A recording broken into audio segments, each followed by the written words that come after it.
Gotcha. Can everybody Thank hear me okay? I think we can hear you good. It's perfect. Awesome. So as Melissa said, my name's Mark, long time healthcare guy, and then back in 19 opted to go into small nonprofit consulting and have been doing that since 2019, which has just been really fun and an enjoyable ride for me, taking a lot of the skills that I learned in my healthcare career to help a lot of nonprofits that can't necessarily afford a large consulting company, but still have a lot of needs around strategic planning that they may not be equipped for. So Melissa and I are going to tag team because she's going to have to advance the slide. So let's go ahead and move to the next one. So the approach that I'm going to take today is there's no one size fits all for strategic planning. Given the size of your organization, the type of your organization, how you approach strategic planning is going to be very different for each of you. And so my approach for this is going to be kind of a broad coverage. I am going to cover a lot, but then what you're going to want to do is pick what really fits for your organization, the capabilities that you have, the needs of your organization, and your leadership style. As someone that might be the lead person for a strategic planning process for your organization, it needs to kind of fit who you are. The principles, I think, are pretty consistent, but how you apply them are going to be different. There's going to be a few times during the presentation that I might ask you to type in an answer to a question in the chat room. And then afterwards, I'm going to have Melissa send out copies of the whole presentation to everybody. So you don't have to take notes. You can just listen, and then later on you can go back, because there's about 50 slides and it's a pretty big fire hose of information around strategic planning. And I'd rather just have you sit back and listen and kind of maybe just even give some thoughts to ideas that you might have. And then later on, you can download the slides and take another look. So next.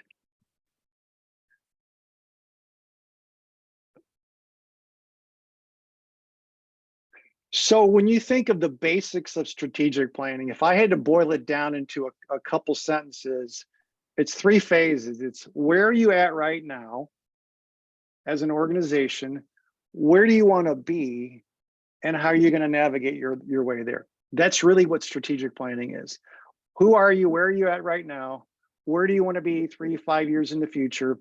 And then how are you going to navigate that journey to get there? That's in a nutshell what strategic planning is. Now, if you think of that in a word picture of, let's say I am the captain of a large boat of 1,000 people, and I'm down in Miami, Florida, and I got to get these people down to the Caribbean. I got to make sure on my boat, I have everything I need for that journey in terms of the crew, the food, the supplies, the emergency stuff. I got to make sure all the systems and processes are in place. There's a lot that I need to have in this moment before I embark on the journey. I need to know where I'm going. And then once I start the journey, the conditions might change. There may be a tropical storm that happens halfway through. There could be an outbreak of COVID on the ship halfway through. Things along the journey will change before I get to that destination. And I need to make strategic navigational decisions along the way before I get to that final journey. So that's I'm kind of simplifying it as a word picture, but that's really what strategic planning is. Really have an accurate picture of where you're at, and then really plan ahead of where you want to be, and then what's it going to take to get there. We hear words like strategies, goals, objectives, and tactics a lot. And I've been in many strategic planning sessions in my career, and sometimes they get used interchangeably. And so I just wanted to take a minute. There's lots of different definitions out there, but I just wanted to start with these. So a strategy is just an overall approach or direction that you want to take to achieve goals. It's where you're trying to get to. Whereas a goal is really a primary outcome. An objective is a measurable step you take to achieve one or more of those goals. And tactics are tools and things you use to pursue objectives associated with your strategies. Tactics oftentimes are not measurable. So I'm going to just kind of give you an example of a local food bank. And the food bank's mission is to eliminate hunger in our community.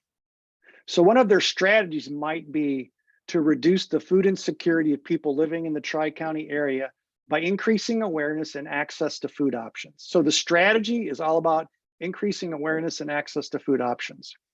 Under that strategy, they may have multiple goals. Like one goal is we want to provide 100,000 meals this year, and in 2024, we want to provide 150,000. Another goal might be we want to increase access to fresh food in 3 low-income neighborhoods as measured by store locations to zip codes in those areas. Another goal could be increase applications for food assistance by 15% by 2024 in our primary county. So those are very clear goals. And under every goal, then you'll have multiple objectives. So for the first goal of we want to provide 100,000 meals annually, a couple objectives might be we need to increase the volunteers working at the food bank from our current number of 40 to 75 by September. Another objective might be we need to expand the food bank hours 20 hours a week by that same timetable. Another objective might be increase donations for food distribution by 10,000 a year. So you kind of see the trickle down of goal and objective, and then the tactics underneath that one goal might be we need to hire a 5-hour-a-week part-time grant writer, because another objective might be we want to add 4 new grants for food distribution. Or another tactic could be we want to leverage our social media platform to recruit new volunteers and heighten awareness about our location. So you kind of get the sense of strategy, goal, objective, tactics as you're thinking through your plan. Let's go ahead and move to the next slide. So there are 11 different pieces of this presentation that I'm going to go through, and I'm just want to give you an overview. We're going to talk about the why and what of a strategic plan, making sure you take time to evaluate your organizational readiness for the plan. This may sound redundant, but plan your actual planning process. Determine the scope and the scale. We're going to talk a little bit about your core principles, your mission, vision, and values. Let's go on to the next one. An environmental assessment, which is crucial, both internal and external. Identifying all the strategic issues that you might need to take a look at. And then the strategic formulation is where you begin to synthesize those down to a few to really where the plan begins to come together. And then this next step, review, revise, and finish the plan. The last two I put in red because this is where a lot of organizations go sideways. They get to number 9, the plan's approved, and it's like high fives around the room, we're done. But the real work starts with taking the strategic plan, integrating into the organization, the work that you do, executing the key strategies, goals, objectives, and tactics. And then going back to our journey analysis, making any mid-course corrections you need to do along the way as all the conditions in your organization or the conditions affecting your organizations change. You start a plan with a set of assumptions, and within 6 to 12 months, some of those assumptions change because the environment's changed. Next. So let's talk about the why and the what of strategic planning. And these are some of the key questions. So when a potential client calls me up and says, Mark, I want you to come in and help us do a strategic plan. The first 2 questions I ask is, tell me a little bit about your organization, because I want to make sure I really understand who they are. And then secondly, why do you need a plan? And that's always an interesting question with a lot of nonprofits, because sometimes the answer might be, I'm not sure, but my board chair says I need to do it. Or we're applying for this grant and the grant says we have to include our strategic plan in the grant process. Or I'll get 7 answers. We need it because of this reason, this reason, this reason, this reason. It's like, that's a lot to address in one plan. But typically, strategic plans flow out of maybe it's required, there's mandates associated with it. Maybe the board wants it. Maybe your environment's changed dramatically, and this is a good time to take a step back and reassess where you're going, what you want to do. Maybe you're part of a long-standing organization, and in your role, you're thinking, I feel like our organization or our mission's beginning to drift. And we might need to hit pause and just zoom out a little bit and take a look at, are we really going in the direction we want to go from our purpose standpoint? And then this last one, disruption. You know, coming out of COVID, I talked to some clients and they were asking me right at the height of COVID about doing a strategic plan. And I'm like, we can do it now, and that's great, but the environment's going to change. But a good strategic plan needs to be flexible enough to always address disruptions, whether that's COVID, whether that's competition, whether that's loss of funding. But in your role, if you're tasked or wanting to do a strategic plan, you also want to make sure everybody's on the same page with why you're doing a strategic plan, because with different people, a strategic plan can even mean different things. So I always tell organizations I work with from the start, know your why of why you want to do a plan. Next. So here's a couple other key questions to ask. What experience does the team have with strategic planning? So as you're in your organization, is this something you guys do on a regular basis? You know, do you do every 3 years, every 4 years? Do you do a strategic plan?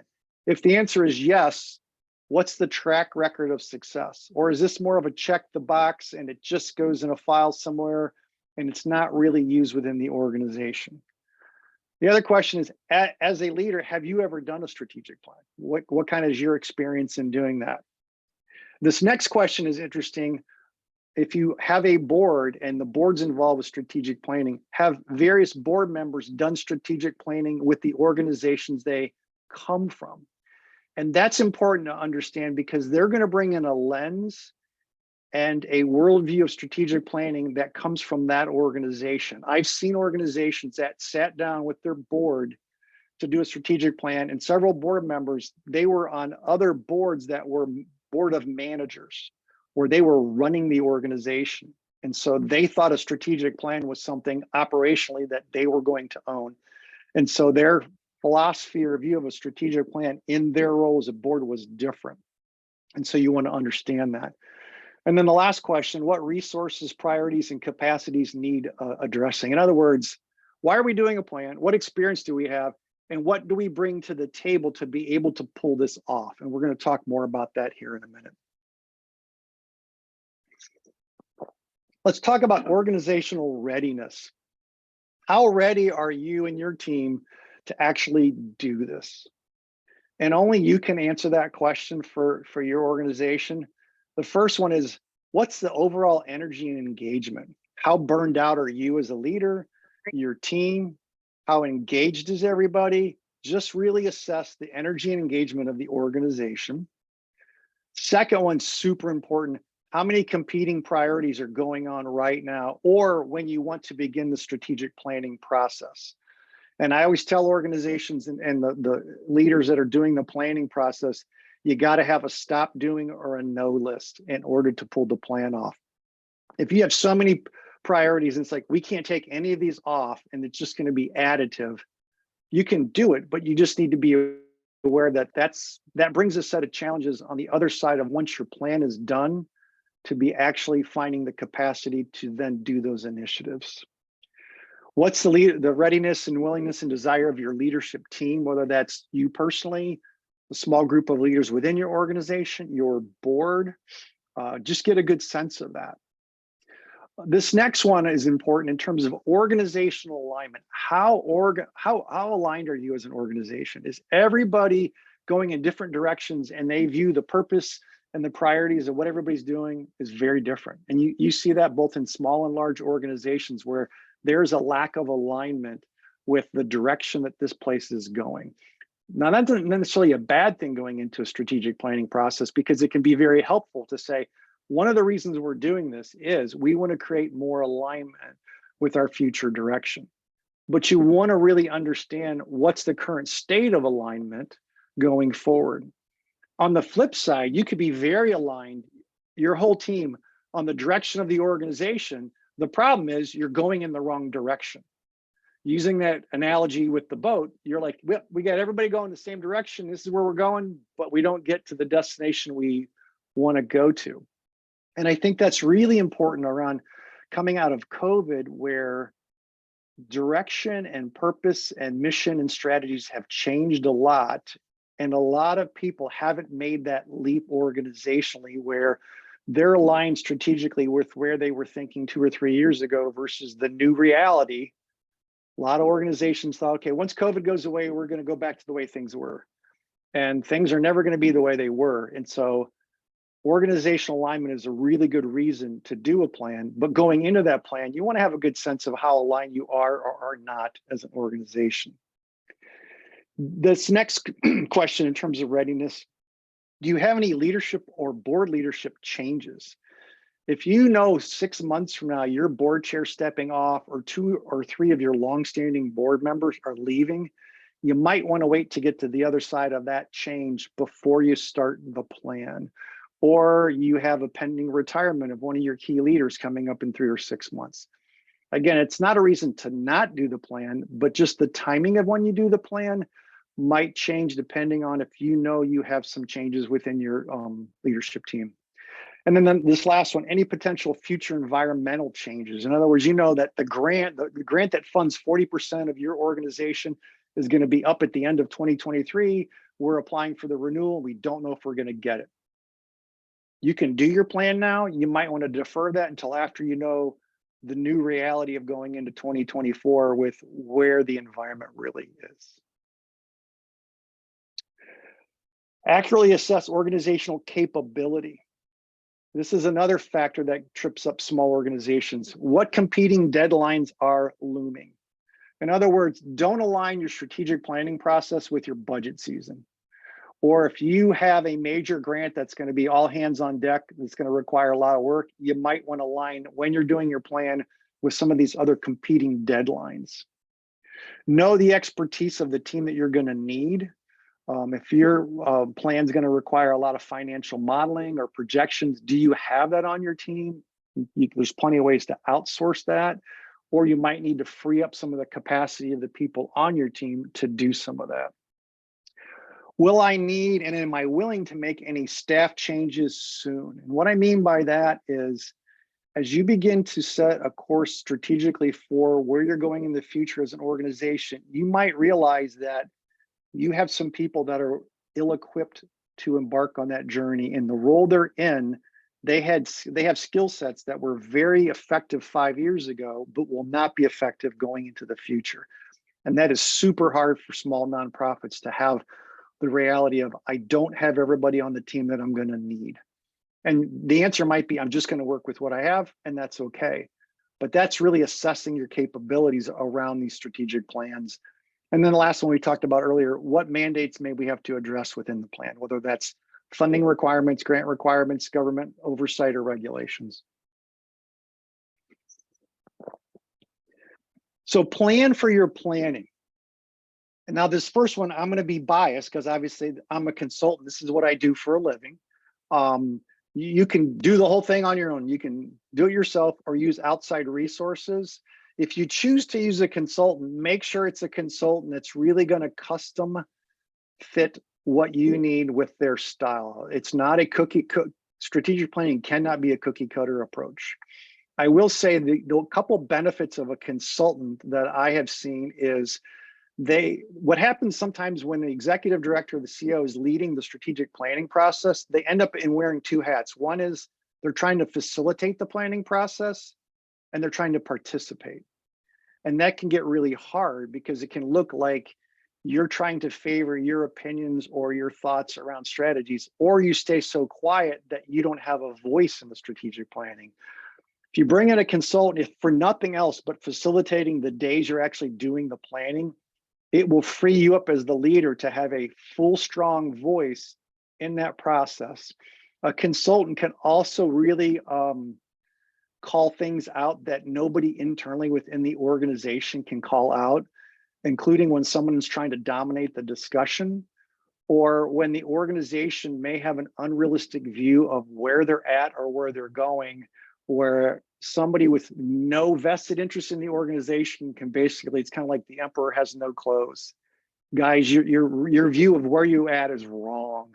And I've been in that role, and it's very, very helpful, particularly for the executive director or CEO, to have somebody else be that strong voice. So I'm done with my consulting pitch, but be aware if you are, as the leader, doing that, acting as the facilitator, those are going to be some challenges in the facilitation process that you're going to have to be aware of. And even as you're doing that, you may have to say, okay, I'm now wearing my facilitator hat. Okay, now I'm wearing my executive director hat. I'm speaking into the process. Otherwise, it can get a little confusing along the way. Other use of outside resources might be additional data requests. You might need bring in somebody from the outside to do some analysis depending on how complicated your financials are. Determine the scope and the scale of the plan. This is going to be really key to really grasp that. We're going to talk a little bit more about that in a minute. Having a work plan that's developed and approved with whoever's like on the senior team, whether that's you and your board chair, but having the plan clear ahead of time and everybody's on board with that. And it does a couple of things. One is you want to have an accurate estimate of how long the plan process is going to take. I have never seen an organization complete a strategic plan in the timetable they initially thought. The vast majority of the time they go over, and a lot of times is they did not have a robust of enough work plan. Another thing to be aware of with your strategic plan, work plan, have all the meetings laid out of when you want to have them and book them ahead of time. I have seen organizations get into a strategic plan late spring, and then it's like summer in Michigan and they can't get a strategic planning time scheduled in June, July because of vacations. And so having those meetings booked ahead of time is super helpful. This next one I've seen trip people up is they use standing meetings as their time for strategic planning, particularly board meetings or senior leader meetings. And usually what happens is you still have work that needs to be done with your board or with your team, and then you just don't have enough time that you really need to do the strategic plan. This next one, every organization is different, but who's going to be part of the different aspects of your strategic planning process? And I call this the Goldilocks principle. You as an executive director, you could probably go into your office and write a strategic plan. Or if you like to work remotely, you could sit at a Starbucks in a couple afternoons and knock out a strategic plan. But it's not going to be that successful because not a lot of voices, not a lot of diversity of thought, not a lot of buy-in. On the flip side, you can involve the whole organization and it could come to a grinding halt with lots of opinions and lots of heated discussion because everybody wants to have a voice. So you have to find the sweet spot of the right amount of people to drive the planning process. And then this next one is clarify the roles of the people involved. So if you have multiple committees or you're getting different people's input into the plan, which is good, make sure that they know what their role is. In other words, are you asking them as the decision maker? Are you consulting them? Are you just kind of informing them of what's going on? I have seen a lot of confusion around this in terms of when there's multiple planning groups doing a strategic plan that people think they're the decision makers and they're really just being consulted. Let's talk for a minute about scope, scale, and horizon. For your organization, what parts of it do you want it to be in the plan? Remember, a strategic plan is high level. So this is not a tactical plan. This is not an operational plan. So you really want to make sure your core aspects of your organization remain core within the planning process and that doesn't get hijacked. If you have a lot of technical or tactical people on your board or in the planning room, they're going to want to bring it way down and cover a lot of tactical things, and you want to keep it strategic. How much of the internal and external issues must be addressed? Same thing. You may have an issue with your IT software system that needs to be addressed, but it's not part of your strategic plan. Don't include it. I'm just using that as an example. What timeline are we looking at? I get asked this a lot. My opinion is almost every industry, every place, the conditions are changing so rapidly that anything beyond 3 years is really no longer relevant after 2. And I typically tell people, you can do a 3-year plan and then plan on once a year doing a quick reassessment of where you're going. That works really well. Beyond 3, you're going to find you're going to end up doing rework because you've created 5-year strategies and goals that 3 years into it probably are going to change dramatically. We talked earlier about mandate changes. Just be aware of that with your scope and scale.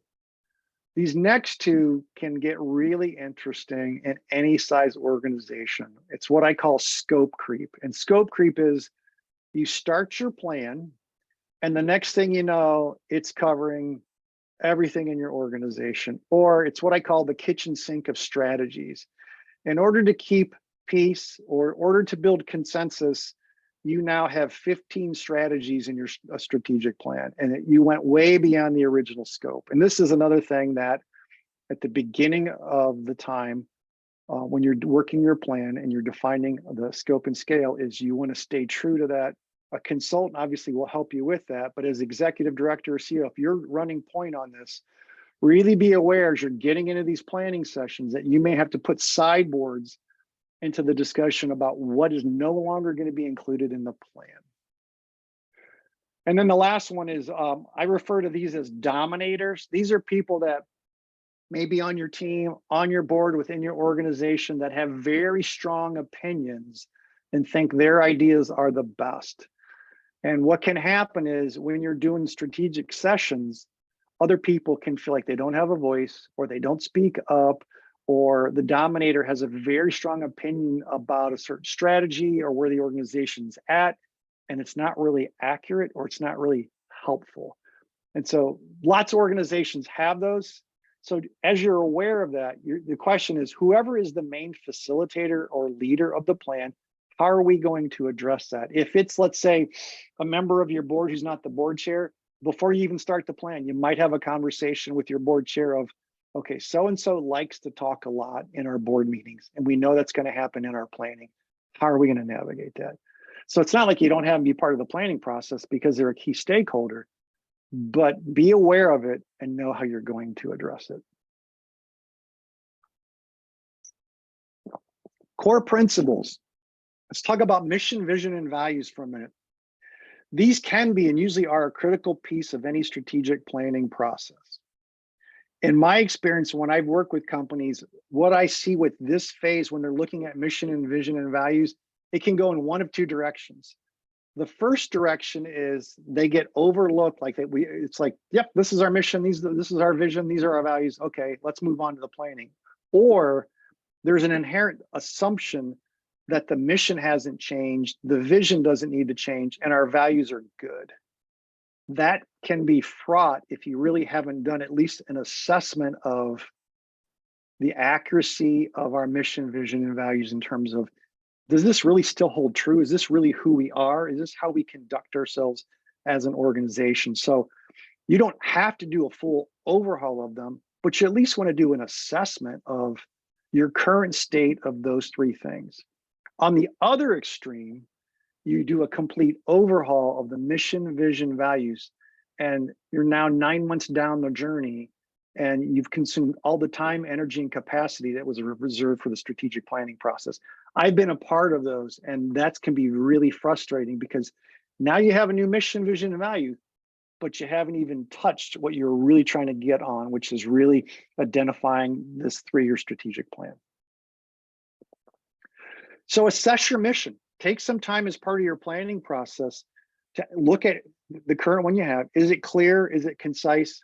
And does it capture the heart? I read a lot of mission statements and it's like, this is pretty academic and this is pretty heady. But if I worked for your organization, it doesn't really give me a reason to get up out of bed and come to work for you in the morning. Is it distinct and authentic? In other words, could you just take your name out of that mission statement and plug in any organization out there? Is it pretty plain vanilla? And we have probably all seen very plain vanilla mission statements. Does the mission statement still hold true? We talked earlier about mission drift, and sometimes you are the worst person to determine that because you're excited about it, you talk about it, and other people in your organization are like, man, we have so drifted, and we're just moving forward thinking it's the same.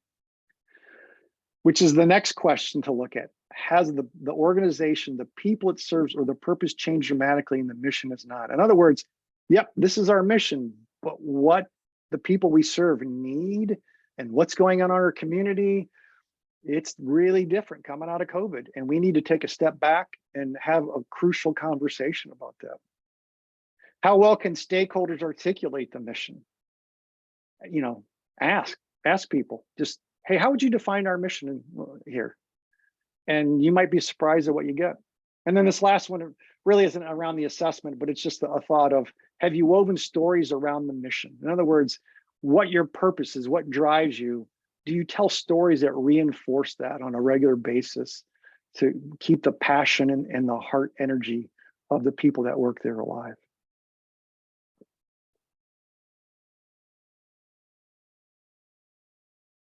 Let's move to the next one. So as you're considering the possibility of changing your mission. If it's really outdated, irrelevant, as you've talked to people, it's like, yeah, we need to take some time to update our mission. That may alter your timetable of your strategic plan, and that's okay. You might need different stakeholder groups involved in updating your mission. That might be more people in the community that you serve, or your clients, or some agencies you work with. So the group that's involved around updating your mission might be different than the group that's doing the strategic plan. A lot of the same people, but you might do, just groups of people to have some stakeholder focus groups to get some input in that space as well. And again, going back to what I talked about earlier, clarifying, if you have a large group of people and you're getting their input around the mission, let them know on the front end what their role is. Is it a decider? Is it consulting? Or are you just informing? Next slide. Assessing your vision. This is really about where you want to go, and it may require a deeper dive as you get past the environmental phase of your plan. Your mission statement doesn't change very often. It changes very infrequently, whereas your vision in terms of what are you trying to do over the course of a certain timetable might. Your vision should be, a lot of people want it to be bold and exciting and connect to the heart, which I think is great. But it also needs to represent authenticity in terms of, is it really who you are as an organization? Does it really align with your history and your team? Why you want it to be bold and exciting, you want it to be grounded enough in reality that it doesn't cause a lot of eye rolls. And I've been in boardrooms where people communicate this big, bold, exciting vision, and then they take it out to their team, and you see the eye rolls and the cynicism, because it's like, okay, that's really bold. It has no basis in reality whatsoever. The vision really should engage the people around them. Like, this is something we want to sink our teeth into. Let's talk for a minute about organizational values. So your core values are your set beliefs and guiding principles. And I like to tell organizations I work with, they're called core values for a reason, because there's not that many. One organization I talked with had 15 core values. And I'm like, holy smoke, how can you even articulate those? I always tell people 3 to 5 is probably good, and other people have different opinions, but it really, you call them core for a reason. It should be, your driving values and beliefs as an organization, and your core values really define the how. Like, how are we going to behave? How are we going to treat each other? Your core values define how you handle conflict, financial challenges, how you're going to embrace diversity and inclusion on a relationship basis within your organization with the people you work with. This last one, I think, has come up a lot in the last couple of years, is what tone and posture will individuals and teams have over ideological matters? You may have within your team people that have very different political views, different social views, and how they treat one another really reflects the values of your organization. When people are living the values of the organization out, you have a strong organizational culture, because organizational culture, all it is a series of behavior. And if you have clear core values, your organization can be strong if they're embedded into how you hire. And we'll go to the next slide and talk about that. I also like to say, are you proving your values? And if you're the highest leading person in your organization, this is one of your roles.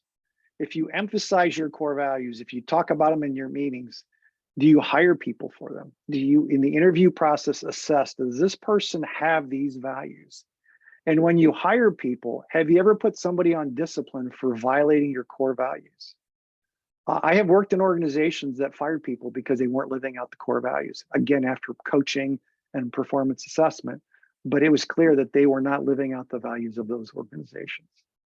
And then the second question is, if you talk to your key stakeholders outside your organization and ask them, how do we behave and are we living up to these values? You might get a different answer, which leads to a tool that I think is really important. We'll talk about here in a minute, which is consider doing surveys to assess the depth and strength of your mission, your vision, and your values. This is a great tool, even if you're not doing a strategic plan. Let's go to the next slide. Surveys can be really good barometer of just how you're doing as an organization. And I tell a lot of my clients, don't assume you're aligned on your mission, vision, and value. Take some time, and again, with SurveyMonkey and Google Surveys, you can send out surveys really easy. And what I like to do is identify all your key stakeholder groups, and they're going to be different for each of you, whether it's board, leadership, your staff, agencies you work with, the people you serve, and ask them some questions. And I'm a big fan of kind of a scale of 1 to 10 questions. So, survey people and say, hey, on a scale of 1 to 10, how well do you understand our vision? How well do you understand our mission? How much do you believe in it? And again, these are just sample questions. You might frame them differently based on the needs of your organization. Questions like, we're stronger today in our mission than we were 3 years ago. Coming out of COVID, that's a pretty good one. We as an organization live the values we say are important. And if you're thinking about changing any of these, ask some of your stakeholders. I really believe we need to change our mission. Yes or no, or you could do it on a scale of 1 to 10. But this survey, in particular, if you're able to do it in groups of people, you may realize that our board, they're thinking we're doing great. Our leadership, great. The people we serve, they don't think we're living out these values. They don't even know what the mission is. And maybe you're okay with that. Or maybe your board and leadership is, but your staff is completely disconnected. Again, depending on the size of your organization, you may not be able to do those comparisons. But a couple places that I've worked with, when we were able to break that down and then compare them, I had some pretty aha moments with the executive director about just the culture of where they are at within their team. The next exercise is really helpful whether you're doing planning or just want to get a snapshot of where you're at. This is called the life cycle of an organization.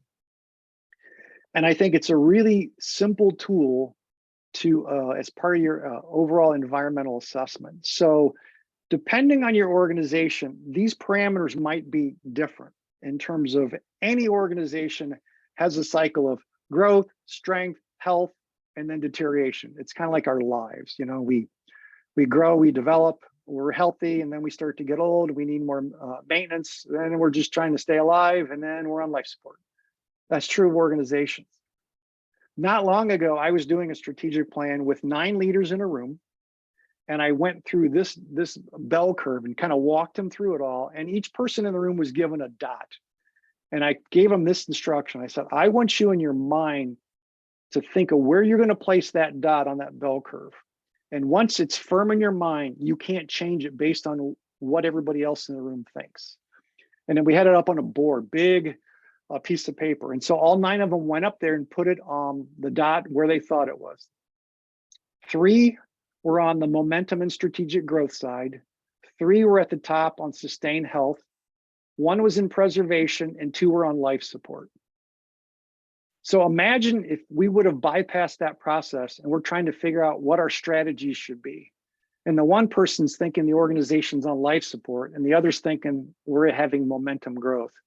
Their strategy view is going to be very different. So we had to have a long conversation about the state of the organization. Again, this is a helpful tool whether you're doing strategic planning or not, but it does give you an idea of where everybody feels the organization is. The internal environmental assessment, again, pick and choose what you need, what you want to work on, but people, you always want to have a good idea of, we talked earlier, how engaged your people are, your burnout, do you have the right talent on board? What's the economics and the resources of the organization internally? Do you have the IT, the building? What are all your infrastructure needs that you have that are working well or aren't working well? Just kind of where you're at. The competencies, the skills, and the education of your team. Is it strong, and is it what you're going to need going into the future? And then we talked earlier about culture. Having just a good assessment of these resources and a good snapshot is really helpful before you start getting further into the planning process. Another thing you need to assess is your current strategy. First question is, do you even have one? Maybe the answer is no. Okay, well then that's an easy one to answer. But what is your overall strategy? Depending on the size of your organization, is it the same within all the departments, within all the people?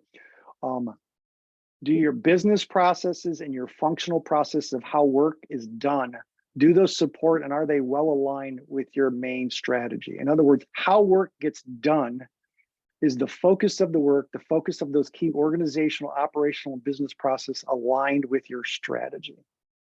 And if not, that's just something you might need to take a look at as part of your plan.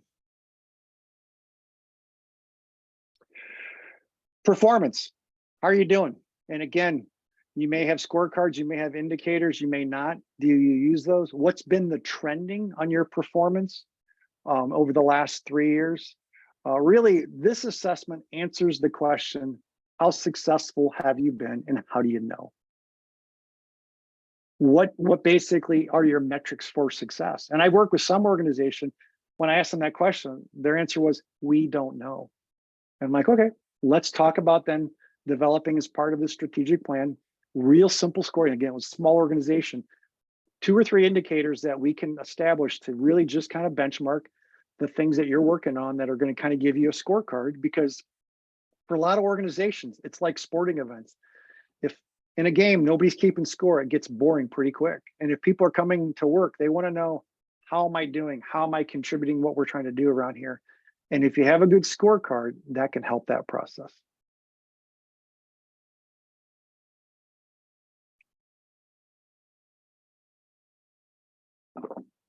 Externally, pick and choose which apply to you. You may be in an organization that political forces and trends play a big part in your future. And so what's happening there? Economic, supply chain, inflation, staffing, those are all things that impact externally your ability to hire, to keep staff.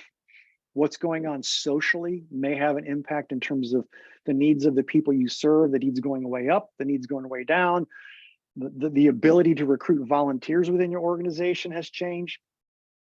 Technological, what's changing outside your organization that you might need to address from a technology standpoint. And then those last 2 may or may not apply to you from an educational and legal standpoint. Key resources in terms of your clients and your customers, agencies that you may work with or rely on. Are they going out of business? Are they in a good position going into the future? The people that you serve, have those needs changed? Are they more dire? Are there more of them? If you rely on payers, what's the future looking like for the payer environment? Regulatory, really understanding as part of your external assessment, what regulatory changes might be happening. And then if you are an organization that relies heavily on a donor base, how are you doing with your donor base? Are those trends going up? Are they going down? Or do you have any red flags in that realm? Looking at competitive forces, you may not have any competition, or you may have some in terms of other organizations that are doing what you do and they're doing it better. Or there's changes in the landscape of the people you serve and how those needs might need to get met more in the future. The second one, I always encourage people, look at opportunities to collaborate. Other agencies or resources that you may not have thought of externally that would be excited to support your organization and how you serve the community, even from a volunteer standpoint or support standpoint, or other organizations outside your market that do similar work of what you're doing that you could collaborate with, just to be sharing on best practices and things of that nature.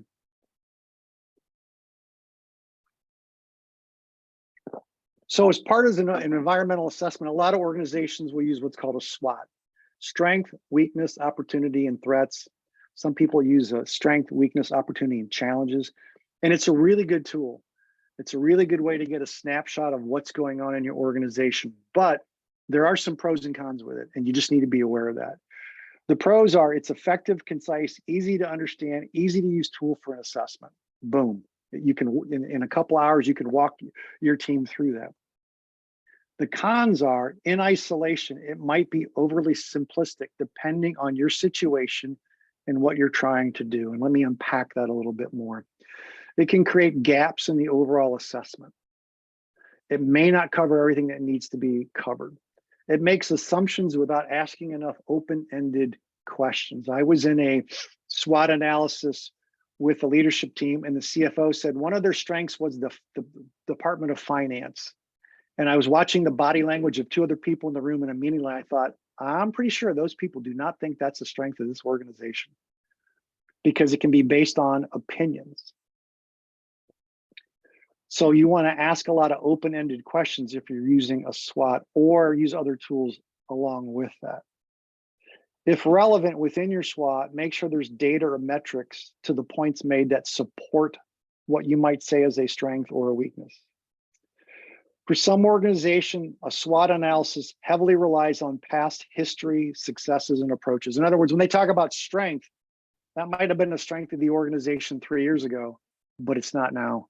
But that person that threw that out and feels very passionate about it, they are living in the past. And you're going to have people as part of the planning process that one of the things you need to do with your planning process is have a brutal picture of your current state. And your environmental assessment is meant to do that. And a SWOT sometimes can blind people to that. SWOTs, if done poorly, can be very biased. And so I always encourage organizations, if you're going to do that, there are other tools and assessment measures you want to do, some of the questions we talked about earlier. Don't use it in isolation. So a word of caution or warning with your environmental assessment or your scan is, it's a snapshot in time. It's that journey on the boat. You're doing an assessment, you're 40 miles and you just left Miami. This is where you're at right now. The conditions on the boat, the conditions in the water are going to change. So your environmental scan is a snapshot. There may be trends coming that you're not aware of that have just begun. There may be future disruptors. There may be unknown market conditions happening. You may have 2 people on your staff quit next week. So things are going to change. So just be aware of that. Good data does not equal good strategy. You may have a whole host of market data and financial data that supports a really good environmental scan, but it doesn't always inform what's the best strategy for the future. Use the best resources of information you have, but be mindful of limitations. Some data, I've worked with some organization where they're looking at market data and the sample size is small, or the geography is nowhere near the Great Lakes, or they're using data that's 3 years old. So just be mindful of that. And what I like to tell clients is, you chart the waters of your journey with the information you have. You're never going to have as much as you like. And so sometimes you have to make informed decisions with the information that you have along the way. But a good environmental assessment helps create an organizational identity. And I want to spend a minute talking about that.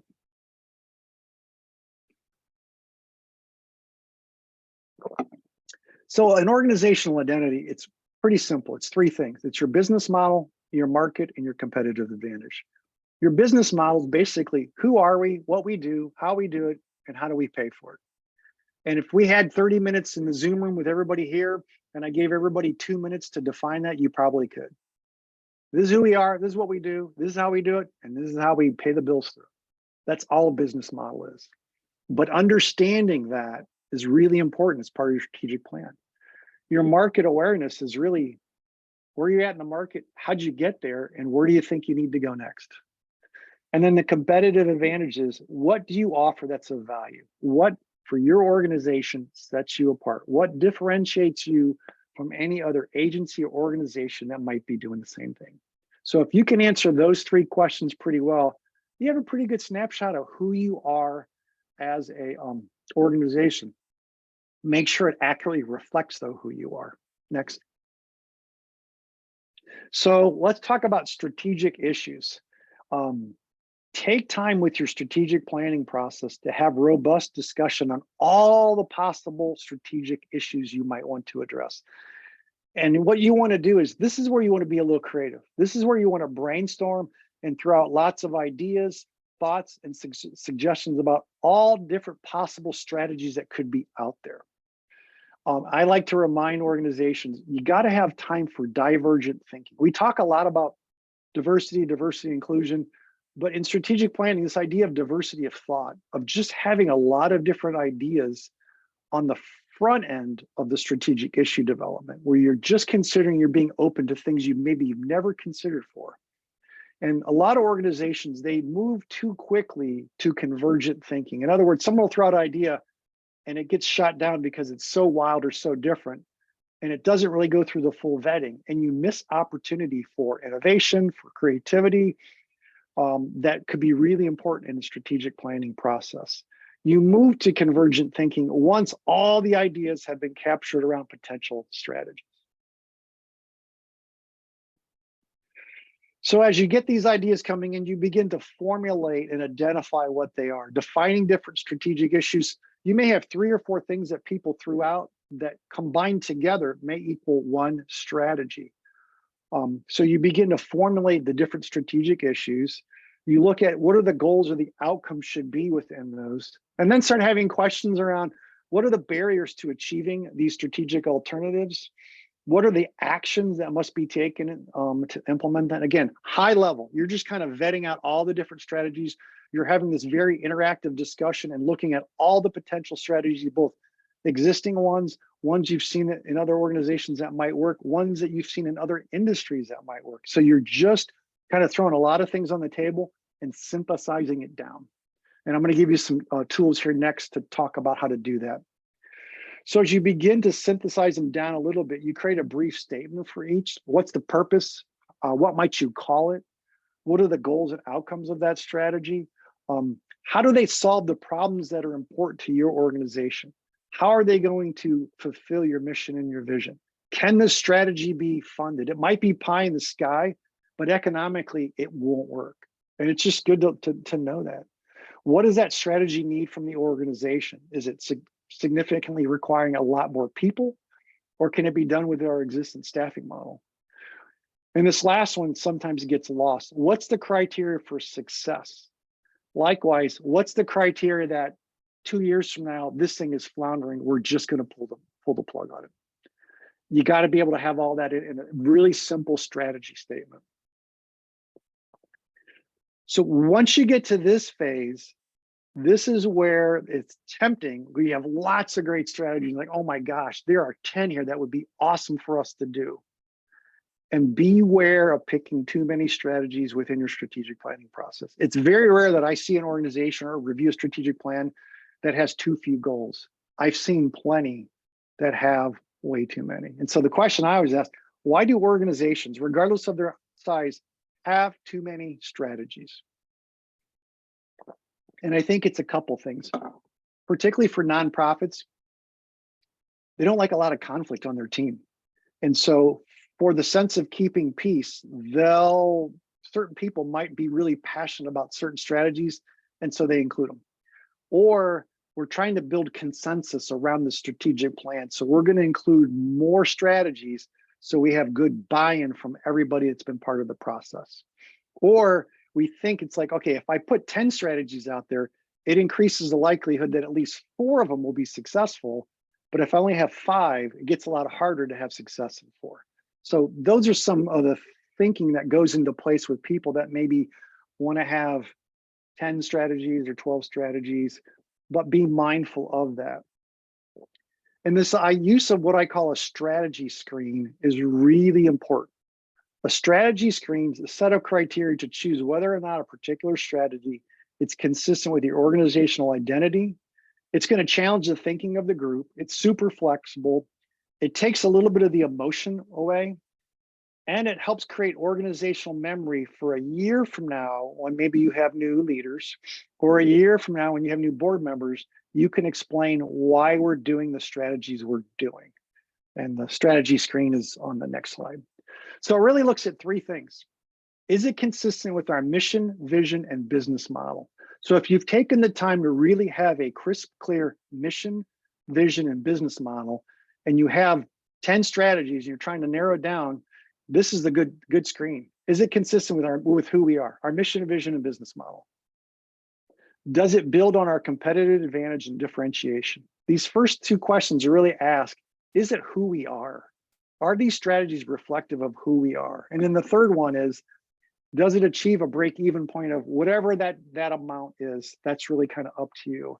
But the screening process answers the question, does it fit who we are? And is there money available to pull this off? And in those simple questions, you can narrow it down. Once you get it narrowed down, you still might have 8 strategies and you're like, I really need to get it down to 4. So this next tool, and I love this tool, you can use this just even in strategic decision making. Don't even have to have it linked to a strategic plan. It's called an opportunity matrix. And the opportunity matrix, it's a filter to examine the relative values of many strategies. You can use this with program analysis or services that you're doing, but it's really a simple tool that allows for prioritization, both with initial strategic plan and those course corrections on your journey that we have talked about. So let me give you the template here. This is just an example. So let's say I have 6 strategies. What are the criteria within my organization based on my organizational identity that I want to use to evaluate them? I put these 5 across the top as an example. For each of you in the Zoom room, these are going to be different. But does it link to our mission? The economics of it, is it break even? It doesn't have to be break even, but what's the economic viability? How much competition is in that space? Is there capacity within our organization to do it? And how excited are we about that strategy? So what you do with each strategy is, let's say, for example, I put up 5 criteria. Each of those can be assigned up to 10 points. So the total points of 5 strategies at 10 would be a score of 50. So if a strategy got a score of 50, that's the highest value. When I've done this with organizations, there are 2 ways to do it. One is the whole group in a discussion can do that, or one-on-one through electronic devices or paper, everybody can vote on how they would weight it. So then you kind of have a score of strategy 1 comes in at 50, strategy 4 was only 35, but you're evaluating your strategies based on criteria. The second way you can do it is you as a leader or a smaller group can weight that criteria differently. In other words, you may assign a point value of 100 for these 5, but the value to the mission statement is going to be worth 40. And the economics is going to be worth 30. And the other 3 will be 10 each. So you're weighting them differently because you know that it has to link to our mission and has to be able to pay for itself. That's another way of doing it. A third thing to consider when using opportunity matrix is you only allow a tier scoring, because sometimes what people will do is they'll assign a high value to everything. But let's say, for example, I got 6 strategies. I'm going to assign a value on my mission of 40 points, but only one organization can get 40. The next one gets 35. The next one gets 25. So you have to pick, of the 6 strategies, which one am I going to assign the highest value for each of the criteria? And that forces people, it takes a little bit longer, but it forces people to assign value for each strategy to each of your criteria.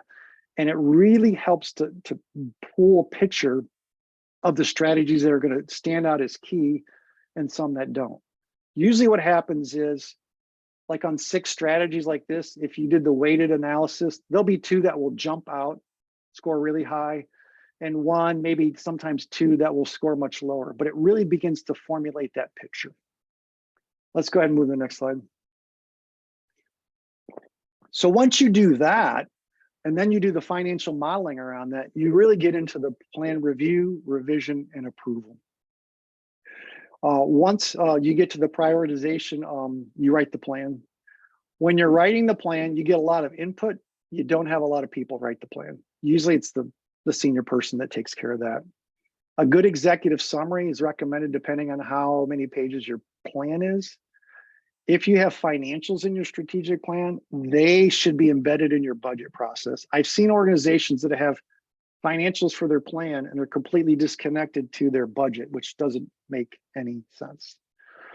And then don't worry about implementation. That comes later. We'll talk about that in a little bit, but that's really a smaller leadership team that develops the implementation plan. So if you all can go into your chat room, this is my question that I have of you all.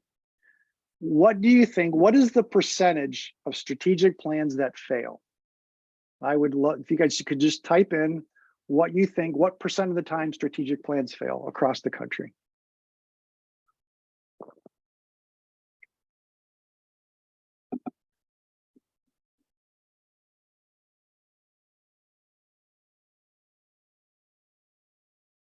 We got one 75%. Anybody else want to take a guess? Mark, can you hear me? Yes. The chat has been disabled for the Oh, participants. gotcha. Well, that's good to know. So the 75% is from That the must be mission from Melissa. service. Yeah, I threw that Yeah. in there.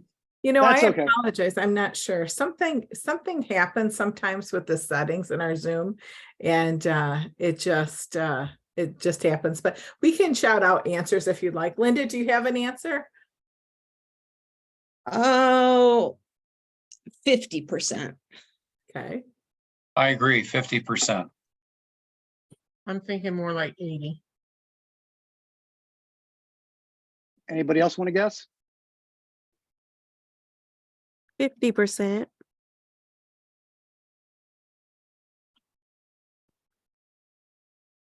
Well, the answer is it's between 70 and 85%, depending on the study. There's a lot of research, a lot of ink's been spilled on this topic, but it's pretty high. It's 3 out of every 4 go down in flames. So let's talk about why they fail. So this is not meant to be all inclusive, but these are 5 things that jump out. Capacity limits and calculation errors. And what I mean by that is organizations miscalculate the energy needed to pull off the plan. They create too many strategies that are feasible. They create a strategic planning process that's too narrow or is too wide. Too few people were involved in the process, so there's no buy-in or engagement. Another challenge under this bucket, they don't find a way to incorporate the plan into existing workflows, so people either burn out or don't follow the plan. In other words, it's just work on top of everything else people are doing.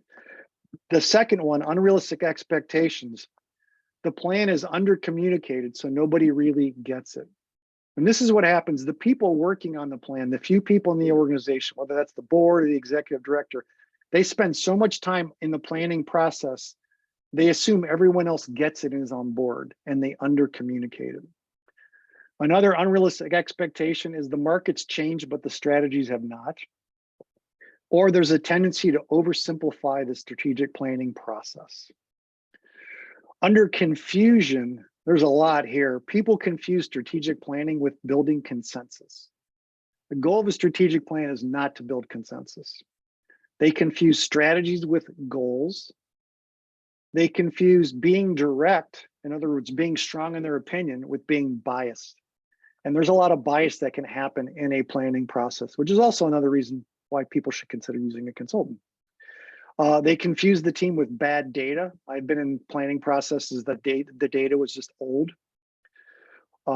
They confuse the environmental scan and forget that it's a snapshot in time. Their confusion about the organization's own identity. In other words, they don't have a realistic expectation or understanding of who they are. And then this last one we talked about earlier, there's confusion about the health and life cycle of the organization. The next one is linkage, is the plan has to have linkage. If you don't have a link to the people you serve, that's a big challenge. There's no link to realistic timetables. Some of the goals and the timetables may not be reality-based. There's no link to accountability. Nobody's going to own the goals that are part of the strategy. I mentioned this earlier, but the strategic plan doesn't have a link to the annual budget, the operational plan, to performance reviews, or there's not a link to the mission so people can stay connected with meaningful work. And then the last one is lack of courage, courage to admit the weakness of the organization. I see that a lot, that people can be overly optimistic, particularly with their environmental assessment and the conditions they're facing. So you got to admit the weakness of the organization. You got to have courage to face the brutal facts of your internal challenges, maybe your declining market position, and the reality that the future is going to be a lot harder than anybody wants to acknowledge, which requires courage to make hard decisions and hard changes with some of your strategies. Courage to acknowledge the leadership team might need to change to achieve the plan. You may develop a really good plan and look at who's on your team and you go, I'm not sure this group can deliver this. That takes a lot of courage. And this last one is courage to tell your board that they might be wrong. And I've been in the room and I've been the deliverer of some of those conversations. But it's really important for a good strategic plan. Let's go to the next slide. So lessons in bad strategic planning. Let's go to the next slide. I'm going to tell a brief story of bad strategic planning here, which is the Battle of Gettysburg. I did not draw this painting, but it is a rendition of the Battle of Gettysburg, which we're approaching the anniversary of. The Battle of Gettysburg took place July 1st through July 3rd in 1863. It involved the largest casualties of the entire Civil War. Over 51,000 people were killed. At Gettysburg, General Meade was the Union leader, and he defeated attacks from General Lee, who was the Confederate leader, ending Lee's attempt to invade the North. So Lee wanted to come into the North, invade, conquer, and be able to negotiate with Lincoln to end the war. And on July 1st, the first day of the battle, Lee won the battle and was better positioned for victory.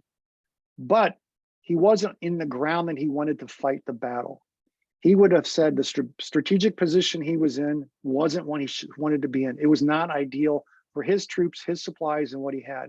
But he didn't want to retreat because he thought the morale of his men would be impacted. In other words, Lee did not reassess his new situation. He did no course correction. He didn't reassess his environment. He stuck with the plan regardless. Lee wanted to go all into attack, but the North held the high ground. And they held the high ground because Lee waited for more data. Does that sound familiar? So his cavalry hadn't shown up to give him all the scouting information he needed to know, can I take these troops off the high ground and defeat them? So he waited till the next day, which was a strategic failure. And he ends up losing the battle. But that wasn't the worst strategic failure. The worst strategic failure was on the part of General Meade, which very few people talk about in the Battle of Gettysburg. Because once the South was defeated, they had suffered large casualties, and General Meade did not aggressively pursue them, but wanted time for his troops to regroup. With the Confederate troops on the run, Abraham Lincoln expected Meade to intercept them and force a surrender, which most likely would have happened because what was happening was the Potomac was flooded and it slowed the march of the Southern Army across down to the Mason-Dixie line. And days later, on July 12th, when Abraham Lincoln heard of this missed opportunity, he was quoted as saying, "We only had to stretch forth our hands and they were ours." And a lot of historical scholars think that that decision by General Meade not to do that prolonged the Civil War by up to 2 years. So just kind of a historical snapshot of bad strategy. Let's go to the next slide. Let's wrap it up here with strategic plan integration. Communication is one of the great reasons why I think strategic plans fail. They aren't communicated well. Regular updates prior to and through the planning process. So with your team, remember we talked very early, what was the why of the plan? You reinforce that again and again. Keep it concise. Use a lot of your existing communication platforms, whether you use Slack, whether you use email, meetings, however you communicate with your team. Just embed that in your communication process with your standing meetings, with your one-on-ones. Whatever strategies, objectives, and goals you develop, make sure they're embedded into the work that's already there, whether that's meetings and work processes.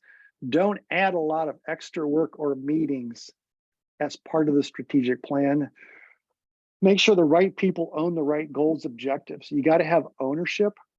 Accountability is crucial. If you do performance reviews, you should include the goals that are part of your strategic plan with the people that you're assigning to. I see that as a failure a lot in organizations. If appropriate, use a scorecard so you can track and communicate how you're doing as an organization, and then provide regular updates at leadership and board meetings. So again, integrate the plan into work you're already doing and over communicate it. And these are just questions for you to consider. I'm not going to go through them all because you're going to get the slides. But once your plan's approved, ask yourself, okay, what's my plan to communicate? How am I going to do that? How am I going to create organizational momentum and energy for this plan? How am I going to embed it in existing workflows? Who's going to own the goals? Number 4 is critical. What might we need to say no to for a season? There may be work you need to take off the table for some of your team to get these strategies done. And the rest, and on the last one, what are the top 3 barriers? Anticipate ahead of time. What are the things that are going to be the greatest killers of this plan, and how am I going to address them? Next slide. So the great intellectual philosopher Mike Tyson was once quoted as saying, everyone has a plan till they get punched in the mouth. Let's move to the next one. So with that, this idea of ongoing course corrections, you got your plan, you did your assessment, you developed your strategies, you've communicated, you've implemented in your workflows, you have ownership of goals, and then things change. Inevitably, conditions on the journey will change, and you got to make some corrections. So first off, you have to know that the conditions have changed. So if you, I use what I call KPIs, key performance indicators. What's your measurement tool, whatever it is for your organization, that's going to keep track of how you're doing so you know that you're drifting. The worst part about being on a boat and being lost is you don't know where you're going. And so having a scorecard or some metrics to at least know how are we doing gives you enough early warning system to go, okay, we might need to make some changes. Reassess the reasons for the change. The tool I showed you earlier, that opportunity matrix, if you get to the point far enough down where like these strategies aren't going to work or some of these goals aren't, use that opportunity matrix to reassess maybe some of the strategies that you might need to either tweak, change, or completely overhaul. And I know we're running out of time here. I wanted to leave time for a couple questions. I think that's my last slide. If you have specific questions that might be more just applying to your organization that you don't want to do in the Zoom room, you can always email me. I'd be happy to set up a phone call, just a free consultative phone call with questions you might have. And if you have any questions about engaging me with any aspect of your strategic planning in the future, I'd be happy to do that as well. So I will hand it back over to Melissa.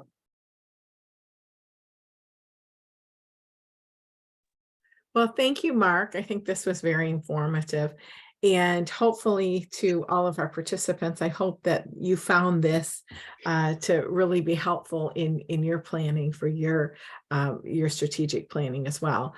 I believe that the chat is now open. I figured it out. Every time I get on here, it's used by a lot of people, and there's always something that throws me a loop here. So if you do have questions, I encourage you just to pop them in or just unmute and ask Mark while we have him here. Thank you, Linda. She says, excellent overview. And I can give you just a moment if you'd like to pop those into the chat or to unmute. My only other comment, Melissa, is a lot of what we talked about doesn't have to be a full-baked strategic planning. In particular, some of the principles, some of the practicals, and some of the tools can be used for just strategic discussions, strategic decision-making. Particularly if you're an organization that maybe you have 5 programs and you're getting to your budget cycle and you're like, we got to take this down to 3. How are we going to do that? That opportunity matrix is a really good tool that you could use to sit down with your team and assess how you're going to do that for your budget for next year. Absolutely. You know, I did have a question. How long does a full strategic plan usually take versus one that is scaled back, where it's a review or just even like you just said, like a, you know, looking at your current situation and what's up ahead? How does that usually vary? Well, it varies based on the why. So why are you doing the plan? That's one question. The second one is, as an organization, what's your history on doing strategic plans? So if you never had one, don't have one, it's going to take a little bit of time. How consistent are you with your mission, vision, and values to what's really going on? And if those are pretty good, pretty aligned, you can move pretty good down that strategic planning process. The other is, you know, using that example of the journey, how turbulent are your environmental waters, both within your organization and outside your organization? So a lot of those are your key drivers of how much time you're going to have to really, if your environment is really choppy and really changing, you really need to understand that well, and it might take a lot of time. The other one is the nature of the team doing it, how cohesive. So if you have, let's say you have a board of 7 people that's going to be part of this, and it's a really good functioning board, you can move along pretty good. In other words, if your board is healthy and has been able to make good decisions in a timely manner, that might speed up the process. If your board's pretty dysfunctional or has had a lot of turnover, that might take a little bit longer. So I've seen it as fast as 3 months and as long as 18. I Hmm. don't recommend 18. 6 to 9 months for like a full blown, if you're doing everything, is usually, and that's if you really block out time for your board and your team to do the work. If you're doing strategic planning as an add-on to meetings, it's going to take you a lot longer. Absolutely. Absolutely. What about this? I'm hearing a lot from nonprofits that there's a sudden turnover in leadership. It may be from the board, or it may be from the decision makers that are leading the organization, such as the executive director. What do you recommend in terms of, or do they keep the same strategic plan? Does it change? What kind of advice would you give to folks that are kind of living in that nonprofit with a sudden change in leadership or direction? Good question. So if I'm sitting down with the senior leader, executive director, and they've just been hired, and they were hired with an edict of, you got to make changes and you got to move fast, then I would say now's a good time to do that. But as all you know, when you start a new job leading an organization, it takes a good 6 to 12 months to really understand the culture and are they really living out the values and so I hesitate to say jump right into a strategic planning process if you really don't know your organization. Now, if you worked there and you were promoted up to the executive director position, you have a good handle on that. So some of it's contextual, a little bit of the context. The other one is like for a new board chair, and they're like, we got to have a new strategic plan. Then you want to really get into the why. Or you look at the old strategic plan and it's like, we did this in 2019 and COVID hit, and now we've lost 70% of our volunteers and we're on our third executive director since then. That strategic plan probably has no basis in reality. So you probably want to hit the ground running with one. So it really is it's the context. Do you also find, and I'm sorry if I'm the one that's asking all these questions, please other people pop in here too. But I listen to a lot of nonprofits day in and day out. And I also hear sometimes that the motivator for looking at your planning is the bottom dollar. It's donations. It's the fact that donations have changed, a grant has changed, it's drying up. Are you finding that, you kind of mentioned this, but are you finding that that is another reason why people do begin to look more seriously at their strategic plans? Absolutely. Absolutely. A lot of organizations are under some serious funding challenges, and that's one of the key things they got to look at. Yeah, my hesitation would be, don't let the dollars dictate what your organization becomes, because there was always a reason why those founders came together to solve a problem. And are you still true to that mission? Yeah. Somebody asked a question in the chat room, can you speak to how to navigate older strategic plans when you're new and it might not align with your skill set? That is a great question. It's that same context of, you look at that plan and you go, that's not how I'm wired. This is going to be hard to navigate. So what it might be is, it might be a revision of that plan to better align with your style. It may not have to be a full-blown redo the whole plan, depending on how much those skill sets are essential to achieve those strategies. So it really kind of depends on what kind of skill sets we're talking about and the overarching strategies. But I would say at least taking a look at it to make sure you have alignment with the skills of the senior leader in the organization and those strategies. Otherwise, what's going to happen is that senior leader is going to get burned out and frustrated within a year, and the likelihood of those strategies being successful is pretty low. Yeah, I would agree. I would also put a plug in there too. If there are certain skill sets that your staff or your leadership team does not have, there's always the benefit and the ability to reach out to us to find a skilled volunteer. And we have about 500 individuals who have stepped up to do things like that. And we can help you kind of narrow that down. Susan, you had your hand up. Yeah, I just, so, I know you try to avoid mission creep, right? And we Yep. also look at the percentage that fail, that don't ever actually get implemented. So I was working with an organization and they had called in for a DEI audit. Okay, they had just done their strategic plan just a few months before that. The problem was when the DEI audit came in, they found that the organization's outward facing reputation and people understanding what they even did Uh-huh. really basically didn't exist. They didn't Yeah. have that connection out in the community. So they had to go back and do like an actual survey and huge audit and make phone calls to outside organizations to get a image of what that organization looked like in the landscape. Okay, how do you? I know there's got to be times where you go in to do a strategic plan and then you see this big elephant in the room that Oh, you yeah. know if you don't take care of the elephant, you already are not going to be. They're not going to succeed. And I know, as consultants, we don't want to be just taking people's money, knowing that it's it's going to fail. So how do you address that?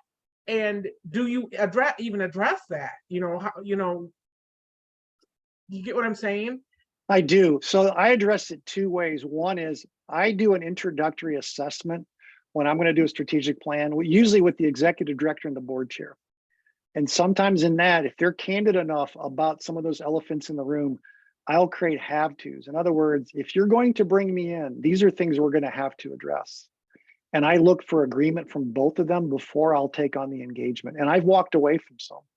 Because it's like, if you're not willing to tackle that, my reputation's on the line, because I'll come in and do the plan and the plan's going to go down in flames.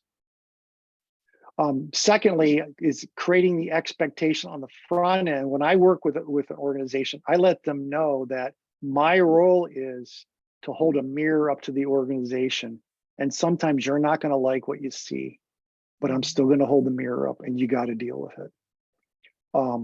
And I've dealt with a lot of challenging situations with, some boards that don't have term limits, and it's been the same board chair for 20 years and they're dug in with, they're just living in the past. And it's like, you are never going to get off the dime with where you want to go because the person sitting with the gavel in their hand at the front of the boardroom. And I have no, all they can do is tell me to leave and, I'm done.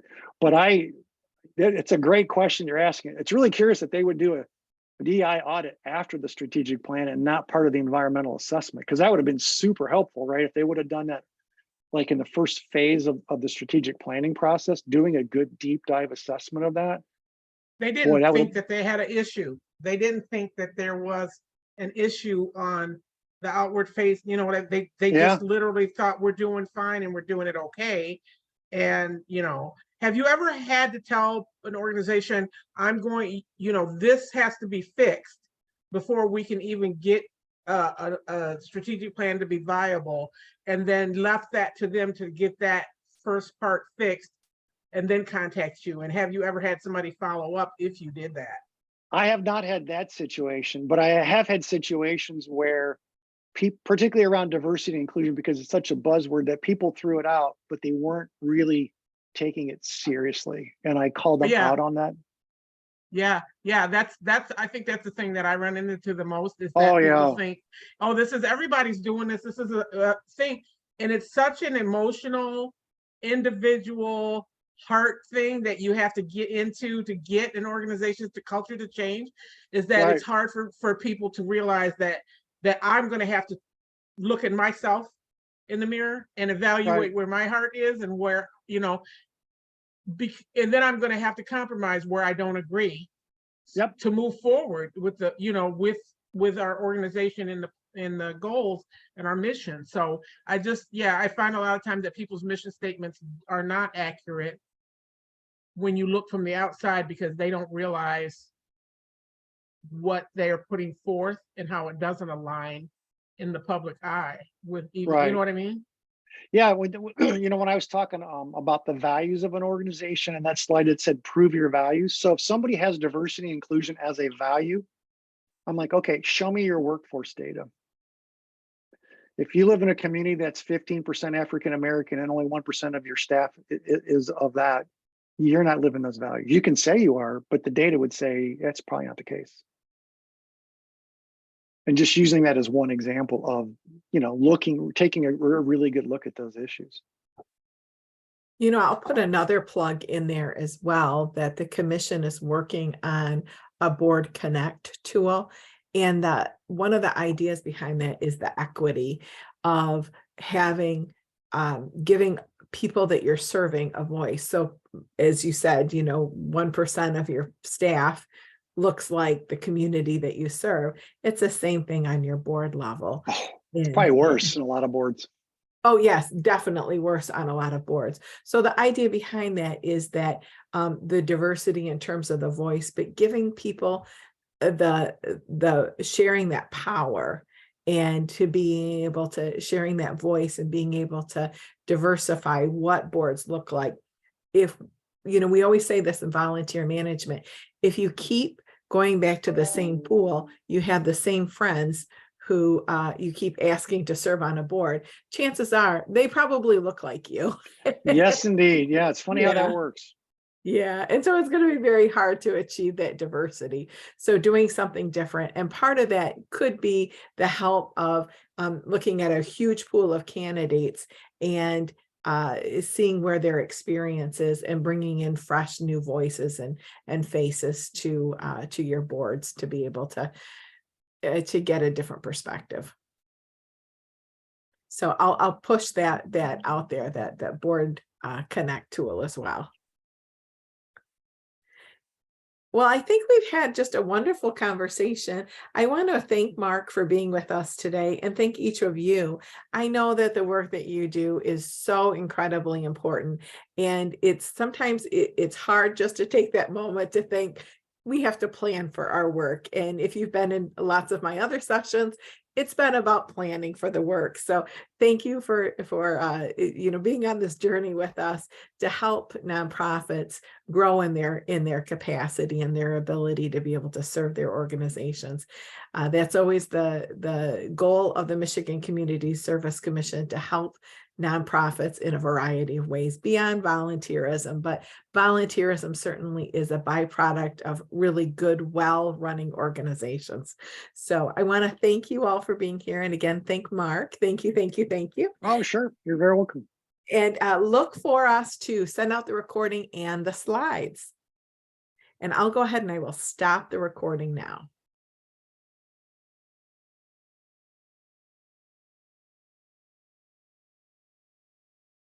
All right. Well, thank you, everybody. Oh, thanks, Linda. Thanks. Linda's one of our volunteer generation fund partners. She's up in the UP. So Oh, nice. yeah. So, and she always brings lots of people to these trainings. So we appreciate that.